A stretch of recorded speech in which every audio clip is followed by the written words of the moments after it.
C'est ainsi que l'on devrait faire la politique, estime le porte-parole principal du RHDP dans une déclaration diffusée ce jeudi 29 juillet 2021 suite à la rencontre entre le chef de l'État Alassane Ouattara et son prédécesseur Laurent Gbagbo. Saluant la clairvoyance et la hauteur d'esprit du président Alassane Ouattara, Kobena Kwasi Adjoumani a apprécié ce qu'il a considéré comme une humilité de Laurent Gbagbo dans sa requête relative aux prisonniers liés à la crise politique. Avant le porte-parole du RHDP, l'Intelligent TV avait interrogé deux acteurs politiques, en l'occurrence Ahmed Kofi Zarour et Daniel Boni-Claverie. Ils donnent leur analyse. Je peux vous dire que cette rencontre m'a donné une sorte, je dirais, d'espoir pour la Côte d'Ivoire.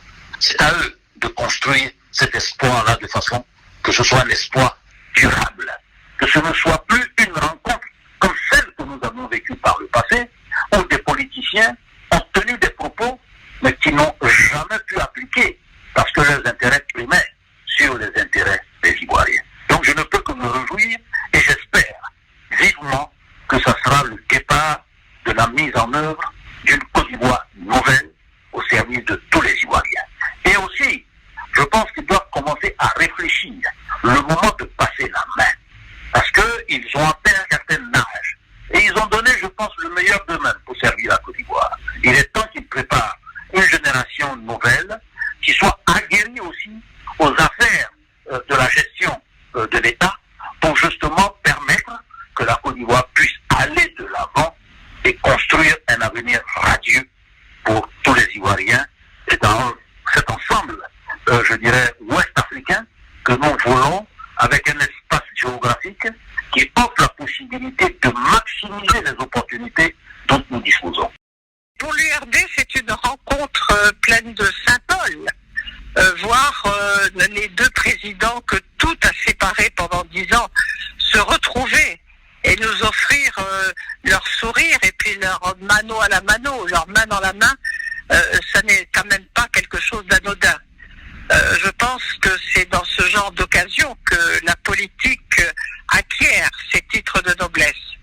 Certains, en effet, peuvent parler d'hypocrisie, de double jeu, peut-être. Mais il a fallu à l'un et à l'autre de l'audace personnelle et aussi une bonne dose d'humilité pour accepter ce tête-à-tête et dépasser tout ce qui les a fait se détester à un moment ou à un autre. C'est un moment historique que nous avons vécu et d'une manière générale, les Ivoiriens mettent beaucoup d'espérance dans cette rencontre.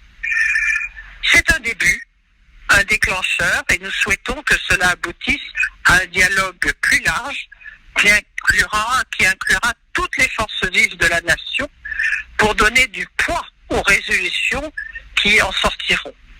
Alors il nous faut forger une nouvelle mentalité, moins belliqueuse, plus fraternelle, plus solidaire, et cet engagement va au-delà des chapelles politiques et nous concerne tous. Il faut rappeler que Ahmed Kofi Zarour et Daniel Boni-Claverie étaient tous deux candidats aux élections présidentielles de 2020 avant de se rétracter quelques semaines avant le scrutin car selon eux, les conditions pour des élections libres et apaisées n'étaient pas réunies.